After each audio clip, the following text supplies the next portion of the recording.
Madame, messieurs, bonsoir à tous. Un petit Facebook Live en direct actuellement là de mon parc à l'extérieur de chez moi, donc pour changer un petit peu. Alors ce soir il n'y aura pas vraiment de cartes, mais c'est un petit peu comme la semaine dernière. Alors on voit très bien sur ces images, et vous l'entendez peut-être, le vent souffle fort, c'est le vent d'OTAN qui souffle. Alors je vais vous rappeler que 4 départements sont en alerte orange par Météo France ce soir. Le Tarn et Garonne, la Haute-Garonne ainsi que l'Aveyron, où le vent d'OTAN devrait souffler demain jusqu'à 130 km/h sur ces départements-là. A noter que les départements du Grand Sud-Ouest et du pourtour méditerranéen sont également en alerte orange, en alerte jaune au vent violent. C'est le cas notamment en Dordogne également. Comme vous pouvez le voir, le vent souffle très fort actuellement. Le temps est plutôt pas trop mauvais, le temps est sec et assez doux, hein. Il fait actuellement quelques 15,6 degrés chez moi ici à une des 2 stations météo que je possède. Donc le temps est donc plutôt très doux. Alors on ne ressent pas vraiment forcément cette douceur avec le vent qui souffle, mais c'est un vent de secteur sud-est. Alors ça va souffler toute la nuit en rafale jusqu'à 130 km/h, je vous l'ai dit, sur les départements d'alerte orange, et puis ça va souffler jusqu'à 100 km/h dans les départements en alerte jaune, c'est notamment le cas en Dordogne. Alors le vent d'OTAN, hein. Alors à pas confondre avec une tempête, hein, puisque ce n'est pas un centre dépressionnaire que nous avons sur la France, mais c'est tout simplement une dépression qui se situe sur l'arche de l'Espagne et des hautes pressions sur l'Europe centrale. Entre les deux, les gradients, les isobars sont resserrés, mais ils ne sont pas resserrés au centre d'un centre dépressionnaire, mais ils se resserrent entre les minimums dépressionnaires, c'est-à-dire entre la dépression qui est en Méditerranée, pas en Méditerranée, hein, elle est plutôt sur l'Atlantique quand même au sud-est de l'Espagne, et elle est bloquée avec l'anticyclone sur l'Europe de l'Ouest. Donc ça, entre les deux, c'est souvent le cas, c'est le vent d'OTAN, c'est ce qu'on appelle le vent d'OTAN. Alors il souffle souvent sur la région toulousaine, c'est un vent de secteur sud-est, mais il remonte hein, quand les conditions sont favorables, hein, ça arrive environ une fois ou deux par an. Il remonte jusque sur le Lot-et-Garonne, jusqu'en Dordogne, même jusqu'en Charente parfois et jusqu'en Haute-Vienne. C'est ce qu'on a ce soir, donc vous voyez, il y a du vent. On a atteint quand même pratiquement 100 km/h ce soir dans le Lot, par exemple du côté de Gourdon, dans le sud de la Dordogne. Et puis le vent souffle également à presque 100 km/h en fin d'après-midi. Et ce soir, on a eu des rafales du côté de Toulouse, de Carcassonne, ou encore du côté de Montauban. Voilà, c'est là où les départements sont en alerte orange dans le sud-est de France, le sud-ouest de la France, c'est la région le centre du pays. Donc vraiment sur le sud. Ça devrait souffler jusqu'à demain. Alors le vent d'OTAN va se renforcer encore un peu cette nuit. Il aura tendance partiellement un petit peu à se calmer en milieu de soirée et en tout début de nuit, mais alors à se calmer vraiment, à baisser d'à peine 10 ou 15 km/h, hein. La baisse ne sera pas trop sensible, et puis le vent d'OTAN se renforcera de nouveau en deuxième partie de nuit et aussi jusqu'à demain matin. Le vent d'OTAN devrait atteindre le maximum demain dans l'après-midi, en tout début d'après-midi. On aura fait des rafales entre demain matin et demain début d'après-midi jusqu'à 100 km/h en Dordogne. Donc il faudra être vraiment prudent. 100 km en Dordogne, et là à ce moment-là on aura les rafales de vent jusqu'à 130 km/h dans la région de Toulouse et de Montauban. C'est là où les vents seront les plus forts. Donc voilà. Là c'est au niveau de l'anémomètre, donc il tourne bien. Chez moi, l'anémomètre a enregistré tout à l'heure une rafale de vent à 72 km/h. Donc c'est quand même assez soutenu déjà. Dans le sud de la Dordogne, on a eu des rafales de vent jusqu'à 15-80 km/h en Bergeracois, et on a eu potentiellement des rafales du côté de Sarlat à plus de 90 km/h. Hein. Ça a soufflé aux alentours de 16h-17h assez fort tout à l'heure. Là le vent est abaissé d'une très légère intensité, mais il reste encore assez soutenu. Donc il faut être extrêmement prudent. La Dordogne n'est pas en alerte orange, mais cette vigilance orange pourrait évoluer dans la soirée et dans la nuit. Alors je sais pas, hein, moi je suis pas exactement ce que Météo France compte faire au niveau de cette vigilance orange. Il est peut-être possible que, alors je pense pas que la Dordogne passe en alerte orange, par contre il est possible que le Lot par exemple ou le Lot-et-Garonne puisse peut-être passer en alerte orange dans la nuit ou demain matin, c'est à suivre, hein, mais dans tous les cas il y a une alerte jaune. Alors il faut être extrêmement prudent. Pourquoi il faut être extrêmement prudent même si nous ne sommes pas en alerte orange? Tout d'abord parce que les vents vont quand même atteindre parfois 100 km/h dans les départements d'alerte jaune, donc le vent sera quand même fort, hein. C'est pratiquement similaire à ce qu'on a pu avoir la semaine dernière, dimanche dernier au niveau de la tempête. Vous voyez hein, sur ces images, alors hein, c'est en direct de chez moi, vous voyez que ça souffle plutôt bien. Alors donc pourquoi il faut être extrêmement prudent? Pour deux choses. C'est tout simplement que la semaine dernière donc, on a eu le passage de 2 ou 3 tempêtes dans les régions du sud-ouest, plutôt 2 mais certains secteurs ont eu 3 tempêtes, notamment samedi et dimanche dernier, et qu'il y a eu des arbres qui sont tombés, mais il y a des arbres qui ont été fragilisés, simplement ils sont penchés ou à peine un petit peu inclinés. Ces arbres pourraient finir de tomber et occasionner des coupures d'électricité, des coupures de téléphone, même si nous ne sommes qu'en alerte jaune. D'ailleurs, d'après ce que l'on a pu m'informer, il y a déjà quelques foyers privés d'électricité dans le Sarnadais. Donc voilà, ça, vous voyez, ça n'empêche pas que malgré que nous ne soyons pas en alerte orange, qu'il puisse y avoir des dégâts. Et puis ces arbres peuvent tomber également sur des routes du réseau principal ou du réseau secondaire. Donc il faut être prudent lors de ces déplacements. D'ailleurs, si le vent est extrêmement fort, hein, il peut y avoir des fois sur certaines portions, notamment sur l'autoroute A89, on sait qu'en allant vers Brive, il y a de très nombreux viaducs. La vitesse peut être temporairement limitée à plus bas. Donc il faut vraiment respecter toutes les consignes que vous pouvez trouver sur les passages, lors des passages sur les autoroutes ou sur le réseau secondaire. Vous pouvez aussi avoir des routes partiellement parfois coupées en raison de câbles ou d'arbres sur les routes. Donc il faut vous tenir aux consignes de sécurité et à la signalisation temporaire qui peut être mise en place. Donc premier risque, c'est donc le risque de chute d'arbres déjà inclinés. On peut avoir même des arbres qui ne sont pas inclinés qui tombent, hein, puisque le vent va souffler très fort. Et donc pourquoi le risque est aussi important? C'est tout simplement parce que le vent, contrairement à une tempête qui souffle en général de l'ordre de 4 à 5 heures hein, maximum, on n'a pas des vents très violents pendant un laps de temps très important lors d'une tempête. Le vent d'autant, lui, peut souffler en tempête. Alors on ne parle pas d'une tempête au sens, comme je vous disais tout à l'heure, d'un centre dépressionnaire, mais les isobars peuvent se resserrer, et c'est le vent qui souffle en tempête, et ce n'est pas une tempête, c'est le vent qui lui souffle en tempête. Donc la nuance est là, et le vent peut souffler, et c'est ce qui va se produire là, entre ce matin où il a commencé déjà bien souffler, jusqu'à au moins demain, le début, voire peut-être en fin d'après-midi, et on aura encore des rafales assez fortes jusque dans la nuit de lundi à mardi, on aura des rafales à plus de 70 ou 80 km/h. Donc vous voyez, ça souffle en champ direct à l'après-midi, ça souffle fort quand même, et ça va souffler donc sur un laps de temps de entre 24 et 38 heures. Donc les vents et les arbres vont être mis, le vent va mettre les arbres, par exemple les câbles électriques, à rude épreuve pendant un laps de temps extrêmement long par rapport à une tempête classique. Lorsque les vents, voilà, c'est un petit peu comme alors, si vous habitez Marseille, c'est un peu le Mistral, ou comme vous êtes dans le sud-est, la Tramontane qui souffle aussi, parfois pendant 24, 48 heures, voire même des fois pendant plus de 72 heures. On a des secteurs où les vents soufflent jusqu'à 100 ou 140 km/h pendant plus de 48 heures. Hein. Donc c'est des périodes extrêmement longues, et plus le vent souffle longtemps, plus le risque d'avoir des dégâts sur la végétation ou sur le réseau électrique est important, bien sûr. Voilà. J'ai pu me balader un petit peu puisque j'ai la chance d'avoir un parc assez important, vous voyez peut-être autour de moi.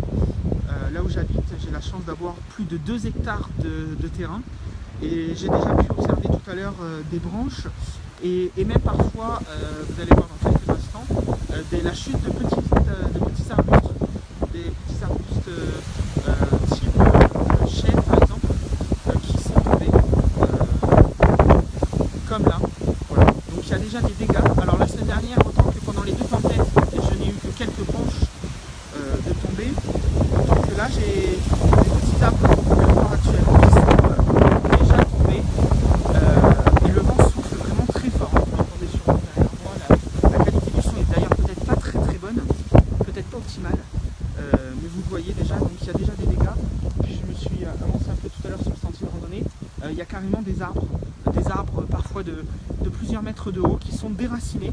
Alors c'est aussi un facteur, il y a eu, même s'il n'a pas plu beaucoup, il a plu un peu cette nuit, il a plu pas mal le week-end dernier. Pas des quantités extraordinaires non plus, mais il a beaucoup plu le week-end dernier jusqu'à mardi ou mercredi. Et les sols sont assez humides maintenant, la terre les sols sont mous et la terre est humide. Et ça provoque un déracinement des arbres peut-être plus facile que lors du week-end dernier où les arbres ont été soumis. Voilà, je pense que celui-là, deux groupes tombés. Et celui-là, malheureusement, tombé tout à l'heure. Il est tombé pratiquement au début du vent. Vous le voyez sur cette image, ça souffle vraiment pas mal. J'espère qu'il n'y aura pas trop de dégâts supplémentaires. Voilà. Niveau consignes de sécurité, bien sûr, c'est toujours les mêmes. Je sais que les préfectures des départements en alerte orange, mais aussi en vigilance jaune, appellent à la prudence. Bien sûr, elles effacent en cas de nécessité, notamment dans les départements en alerte orange. Mais c'est vraiment le cas aussi en Dordogne, parce que ça va quand même vraiment souffler vraiment très fort. Et très sincèrement, à la limite de l'alerte orange, on est vraiment... Ça se joue à 10 km/h près. Donc voilà, très localement, on peut avoir des rafales de vent qui vont dépasser les 100 km/h demain matin. Je vous l'ai dit, si ça souffle déjà beaucoup ce soir et qu'il y a déjà, comme je vous l'ai fait voir il y a quelques instants, des dégâts, quelques arbres qui ont pu tomber ou des branches, des grosses branches. Tout à l'heure, j'ai pu observer dans mon parc des grosses branches déjà tombées. Malheureusement, ça pourrait encore occasionner des dégâts, donc il faut être extrêmement prudent. Pour l'instant, il n'y a pas de chiffres donnés encore au niveau national concernant l'électricité, mais il y a quelques milliers de foyers déjà privés d'électricité, notamment dans le Tarn-et-Garonne et localement, je vous l'ai dit, en Dordogne. Alors là, pour la Dordogne, j'ai pas de chiffre officiel encore, mais c'est des gens qui m'ont informé tout à l'heure qu'il y avait eu des coupures d'électricité chez eux, pour l'instant chez moi. Et j'espère que ça va durer. L'électricité ne nous fait pas faux bon pour le moment, mais voilà. Donc pas de carte ce soir, mais j'ai donné quand même pas mal de détails. Alors bien sûr, j'ai beaucoup de messages en demandant ville par ville ce que ça va donner. Alors ville par ville, pour l'instant, bien sûr, on ne peut pas donner un quantité. Voilà, s'il y a des villes, on sait, les reliefs sont accidentés un petit peu, et au gré d'une vallée, voire sur un plateau, mais le vent ne soufflera pas pareil au fond d'une vallée, alors que sur les plateaux, sur les hauteurs et les points exposés, donc le vent peut souffler beaucoup plus fort. Alors c'est vrai que voilà, chez moi, vous allez peut-être pouvoir le voir. Voilà, c'est un relief pareil, ce que je vous dis, un peu accidenté. Il y a dans le creux en bas, on le voit un petit peu, on descend de plus de 100 mètres d'altitude. En fait, il y a un gros creux en bas, j'ai une vallée en bas de chez moi qui passe. Alors dans le bas de la vallée, le vent ne souffle pratiquement pas, on a des rafales à 40-50 km/h, alors que moi je suis exposé vraiment en plus plein sud. Et donc c'est vrai que j'ai le vent de sud-est qui peut m'arriver vraiment fort. Donc on a forcément beaucoup de vent par rapport à quelques centaines de mètres en contrebas où le vent est beaucoup plus faible. Donc pour faire des prévisions ville par ville, vous voyez que c'est complètement impossible.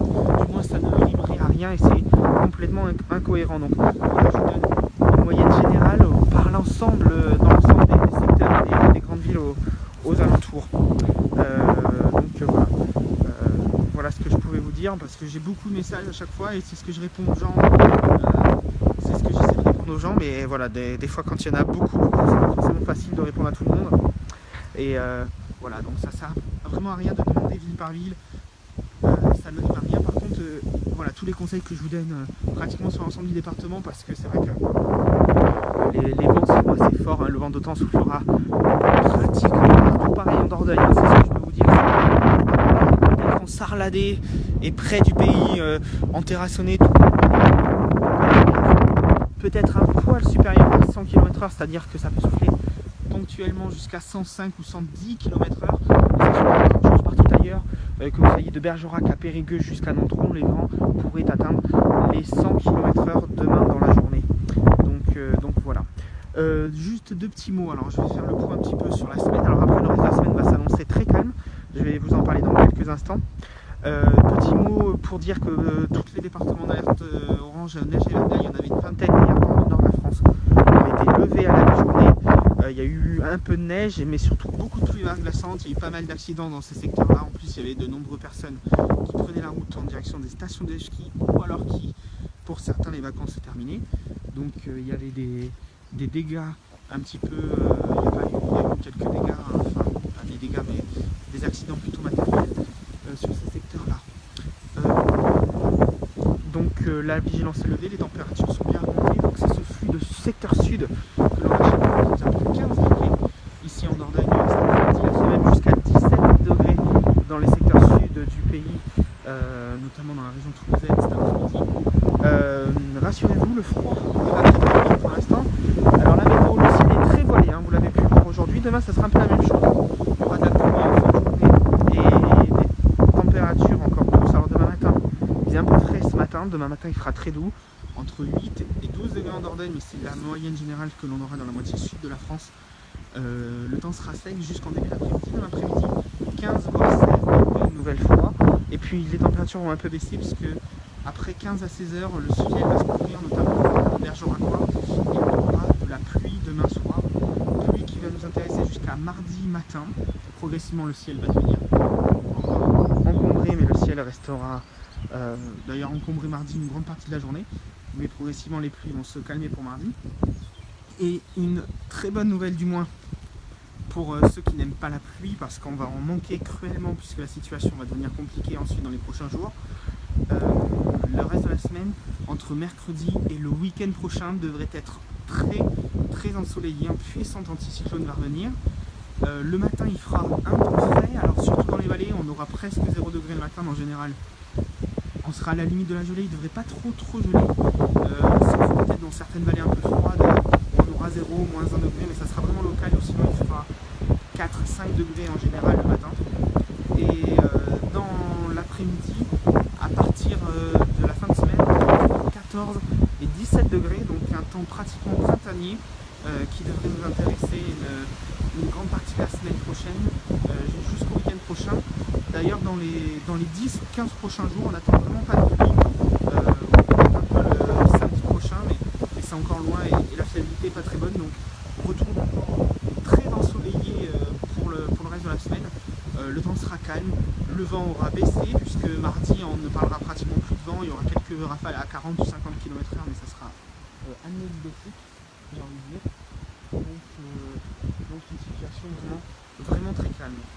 Pour le reste de la semaine, voilà ce que je peux vous dire. Par contre, même s'il a beaucoup plu le week-end dernier, les petits ruisseaux ont parfois débordé parce qu'il a vraiment beaucoup plu sur un week-end. Par contre, c'est une situation, et on commence à en entendre parler un peu dans les médias, et c'est une bonne chose parce qu'il va falloir prendre conscience que nous arrivons, même si nous sommes que le 10 août, on arrive sur le milieu du mois et que le mois de février est fini dans 15 jours déjà, et que s'il ne pleut pas dans les 15 prochains jours, au mois de mars, la végétation, surtout si le temps est printanier, on attend, je vous l'ai dit, parfois jusqu'à 15 ou 16 degrés le week-end prochain, la végétation va très vite repartir. Alors mauvais point parce que s'il y a encore des gelées en mars, on pourrait avoir des gros dégâts sur les bourgeons et sur les arbres fruitiers, ça c'est la première chose. Et c'est que si ces arbres commencent à partir, à se développer fin février, début mars, on sait qu'au mois de mars, les pluies qui vont tomber, même s'il pleut assez fréquemment, mais les sols ne prendront pas cette pluie, c'est la végétation qui va la pomper, l'herbe va commencer à repousser et les arbres, la sève va remonter, donc les arbres vont pomper l'eau. Et il n'aura pratiquement pas plu, on le sait, sur le mois de décembre, on est pratiquement à 0 mm. Au mois de janvier, on a eu une vingtaine de millimètres. Le mois de février, alors il a plu un peu plus, on est dans les moyennes normales, on est à 60-70 mm de pluie pour le mois de février. Il devrait guère beaucoup plus pleuvoir dans les 15 prochains jours, donc c'est pratiquement ce que l'on aura, mais ça sera tombé sur un week-end. Et c'est donc beaucoup trop peu de pluie. Et voilà, et même si c'est pas un phénomène qui est en tel exceptionnel, on craint énormément pour la sécheresse de cet été. Alors voilà, je vous en parle parce que voilà, on aura l'occasion d'en reparler, on commence à en reparler dans les médias un petit peu, mais la situation va être vraiment exceptionnelle cet été. On craint malheureusement vraiment pour beaucoup de secteurs qui auront besoin d'eau. On pourrait même peut-être, j'ai vu quelques articles un petit peu plus alarmistes, si vraiment cette situation persistait, on pourrait même se retrouver avec des situations compliquées, par exemple pour l'eau potable dans certains secteurs. Une situation, vous le voyez, très critique. Les nappes souterraines sont en train de baisser depuis plus d'un an, depuis un an pratiquement, depuis le mois de juin dernier, où il a beaucoup plu au printemps, mais vraiment une situation exceptionnelle que l'on connaît, une sécheresse hivernale comme on n'en avait jamais vu en France depuis plusieurs décennies. Donc voilà, donc je tenais à en parler parce qu'il va vraiment falloir probablement beaucoup économiser d'eau dans les prochaines semaines. Voilà. La nuit est en train de tomber, les jours allongent. Voilà. C'est un bulletin un peu différent de ce que l'on peut faire habituellement, de ce que j'ai l'habitude de faire. C'était important. Voilà, donc maître mot pour demain. Vigilance, on va finir sur ces mots. Vigilance, prudence. Si vous avez des dégâts, vous pouvez toujours, ou des secteurs qui sont un peu compliqués avec des arbres tombés ou des coupures d'électricité, vous n'hésitez pas toujours à m'en informer et je le relayerai, ou vous pouvez le mettre directement en commentaire sur la vidéo par exemple. Voilà. Donc j'ai fait un peu ce que je voulais vous parler ce soir. Voilà, c'est comme je vous l'ai dit, un peu différent de ce que je peux faire habituellement avec des cartes beaucoup poussées dans la technique. Voilà, là on est sur des faits concrets et réels. Donc je vais vous laisser de toute façon parce que la nuit va tomber, la vidéo va tomber, on voit pratiquement même plus les arbres bouger avec le vent. Pourtant il est bien présent encore, bien présent. Voilà, je vous souhaite une très bonne soirée. On fera peut-être un petit Facebook Live, j'essaierai peut-être de vous faire ça demain en toute fin d'après-midi ou début de soirée. Si je peux, mais en attendant je continuerai à vous informer bien sûr sur la page de la météo.fr. Voilà, je vous souhaite une bonne soirée à tous, merci de m'avoir suivi.